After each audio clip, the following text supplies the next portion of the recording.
kita ketemu lagi ya di episode 5 The Guru DMS, Differentiation, Marketing Mix, and Selling. Seperti Anda lihat dari episode sebelumnya, marketing itu sebetulnya mulai dari 5D, 4C, PDB, 9 elemen, dan kita sekarang sampai pada 9 elemen, tapi fokus kepada rincian turunan daripada differentiation. Dan differentiation itu sendiri kan bagian daripada PDB, positioning, differentiation, branding. Mudah-mudahan kalau belum paham lihat episode yang lalu ya.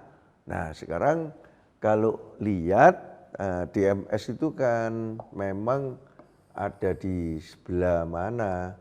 Ada di sebelah sini kan, ini D, differentiation, M, S. Nah, D-nya differentiation, M-nya marketing mix, S-nya selling. Jadi kalau kita mau teruskan, maka M itu adalah produk, price. Nah, ini yang kita sebut offer, produk dan price itu yang kita sebut apa yang kita tawarkan. Kemudian place, nah ini place ini, dan promotion. Ini sama ini kita sering sebutnya sebagai offer. Kalau ini sama ini, ya kita bisa satu-satu. Place itu adalah akses, ini communication. Karena akses akses kita untuk mencapai produk itu. Dan antara offer dengan akses dan communication ini memang harus terintegrasi. Jadi salah kalau dikatakan marketing itu mulai dari marketing mix, itu salah. Ini kesalahan yang paling banyak dilakukan orang. Marketing adalah marketing mix, 4P loh Pak. Nah, itu saya sering ditanyai, apakah enggak 4P itu toh, product, price, promotion? Aku sering ditanyain, marketing itu sekarang berapa Pak? 5P, 6P, 8P, ya terserah. P berapapun terserah, tapi yang kalau saya megangnya ya kayak gini. Marketing mix itu yang asli ya produk, price, place, promotion. Memang yaitu. Nah, tapi kemudian produk, price, and place, promotion ini memang harus apa? Harus nyambung sama diferensiasi. Nggak bisa ini sama ini lepas, itu nggak bisa. Sumbernya dari diferensiasi dulu. Diferensiasinya apa? Nah, kalau diferensiasinya sudah kuat, konten, konteks, infrastruktur itu sudah menyatu, terintegrasi. Ada yang diferensiasinya lebih kuat di konten, produknya kuat. Orang pergi ke restoran ini masakannya memang luar biasa, orang nyari menu, tempatnya enggak peduli. Tapi ada yang makanannya biasa-biasa aja itu. Kayak kopi, sebetulnya kopi ini yang ngerti kopi itu siapa sih sebetulnya? Tapi karena suasananya. Ada yang karena antriannya loh, ya toh, antriannya itu konteks. Tapi infrastruktur itu adalah yang mendukung konten dan konteks itu. Artinya company itu punya infrastruktur seperti apa yang bisa mendukung konten, baik konten maupun konteks. Jadi kalau saya mendefinisikannya, diferensiasi adalah integrasi antara konten, konteks, dan infrastruktur. Konten adalah ya konten isinya. Kalau sekarang di YouTube itu konten itu ya ada yang kontennya cuma joke, ada yang kontennya tentang beauty, kontennya tentang perbengkelan, kontennya tentang hobi tertentu, tapi konteksnya wah hostnya agak genit, atau dekorasinya lebih bagus, dikasih lagu dan sebagainya. Tetapi itu kan mesti dukung infrastruktur tertentu ya, teknologi tertentu. Nah, itu mesti ditentukan dulu. Jadi kalau Anda mau bikin apa, Anda mau bikin YouTube umpamanya, YouTube channel, Anda mau jadi YouTuber, wah, tentukan dulu diferensiasi Anda apa. Pesaing di YouTuber itu ampun lah, banyak. Dikira masuk internet itu gampang, tambah susah. Digital marketing itu tambah gampang, tambah susah. Nah, makanya orang selalu bilang digital marketing itu beda dengan marketing lain. Enggak sama, cuma tambah susah. Karena yang offline tidak bisa ditinggalkan, yang online ditambahin lagi. Jadi ini harus integrasi lagi antara offline dan online ini. Dan harus dipikiri kalau saya mau lagu seperti itu, saya nanti mau bikin YouTuber seperti itu, kontennya biasa-biasa aja, kayak beauty yang lain gitu. Aku mau jadi beauty YouTuber, orang lain se-beauty YouTuber sudah ada 1000.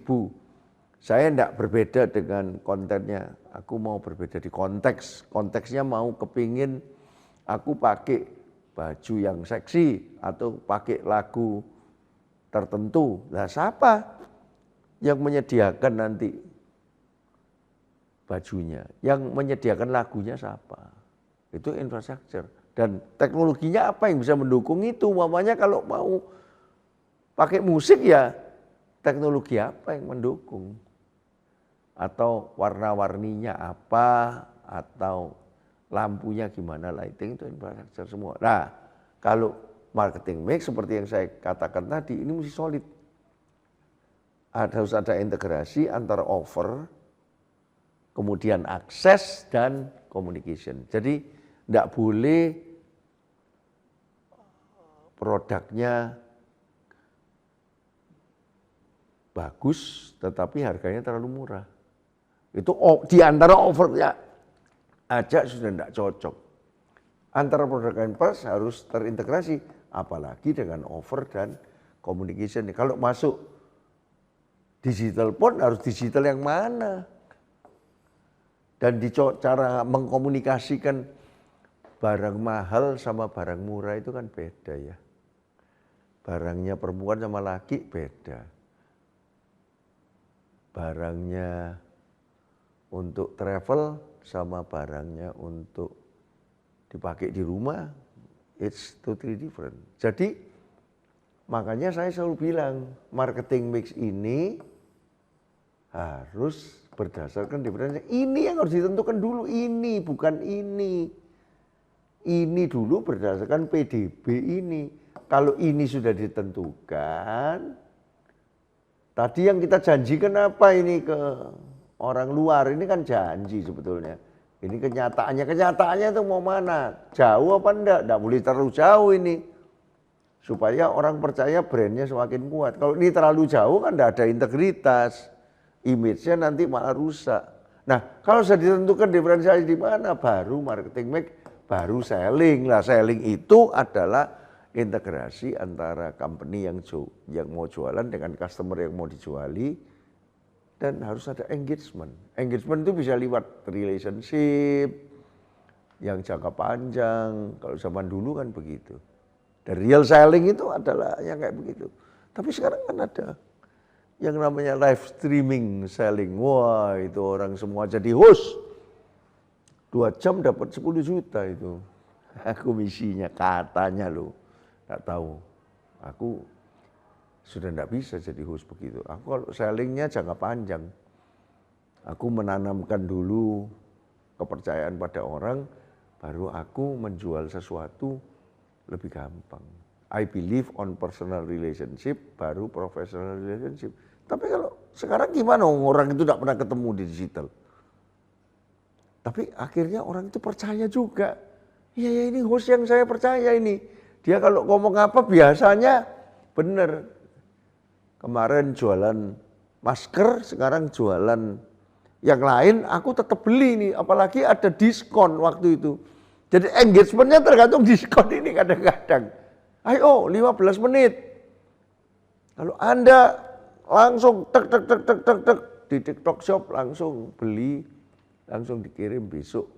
Sekarang, jadi engagement itu sekarang, zaman sekarang sudah bukan cuma komen seperti di sosial media itu dihitungnya dari berapa komen, berapa apalagi itu komen, terus kemudian memuji, ngasih jempol, ngasih hati apa gitu dianggap engagement. Enggak, nek buat saya engagement itu ya yang membuat customer itu kadang-kadang pas gitu, enggak tahu. Krek, langsung beli. Saya lagi nyari sepatu, ada sepatu keluar. Loh, itu kan kebetulan ya. Bisa kebetulan juga engagement itu. Ya.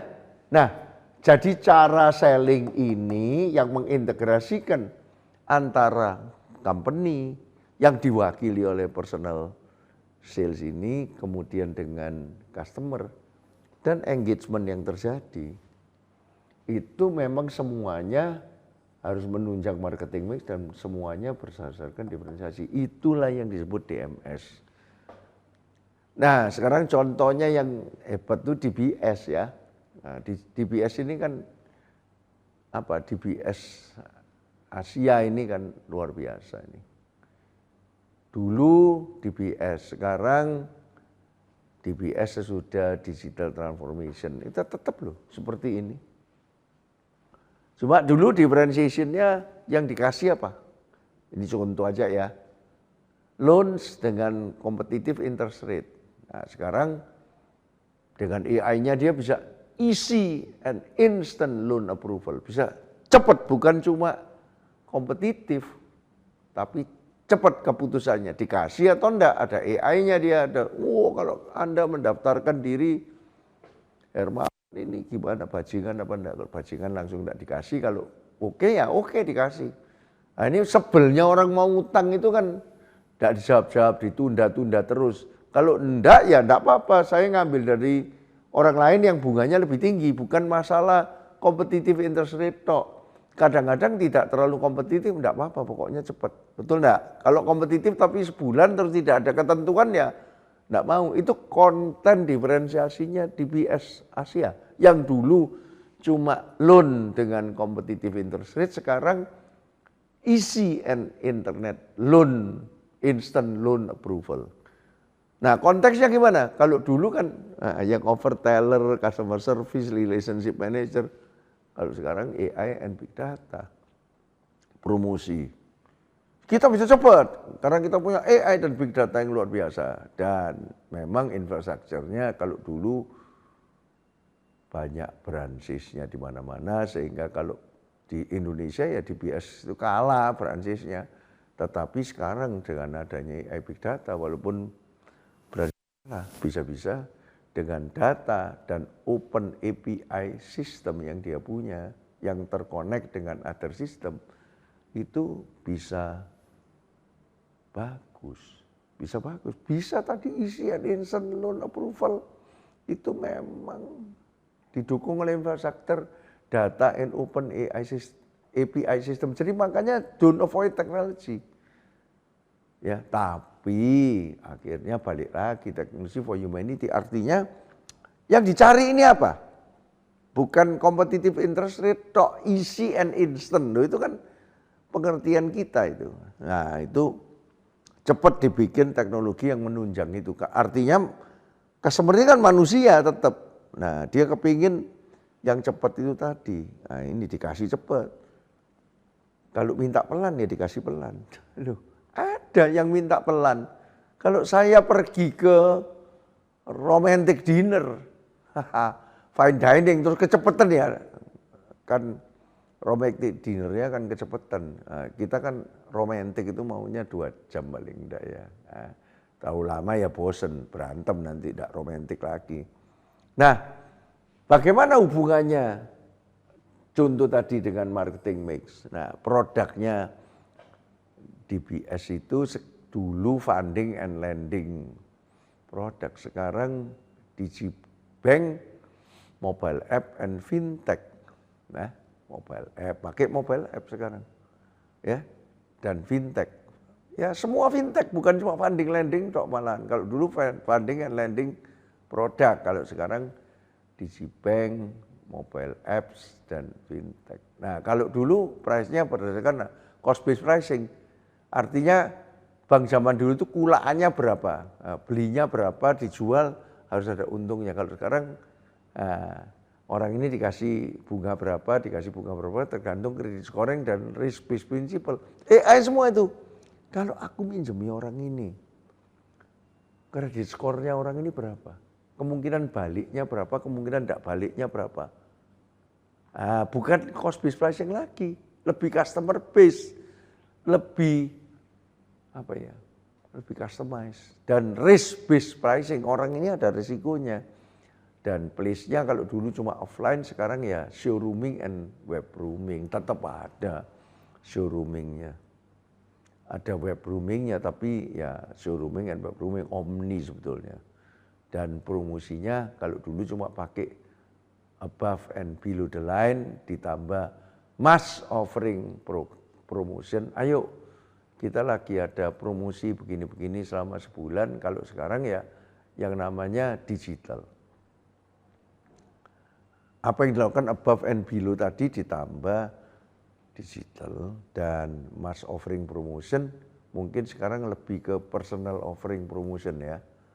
Dan sellingnya kalau dulu dilakukan organisasi retail sales, wealth sales, corporate sales, sekarang namanya plus digital sales team. Yang itu juga jalan kalau ada ditambah digital sales team.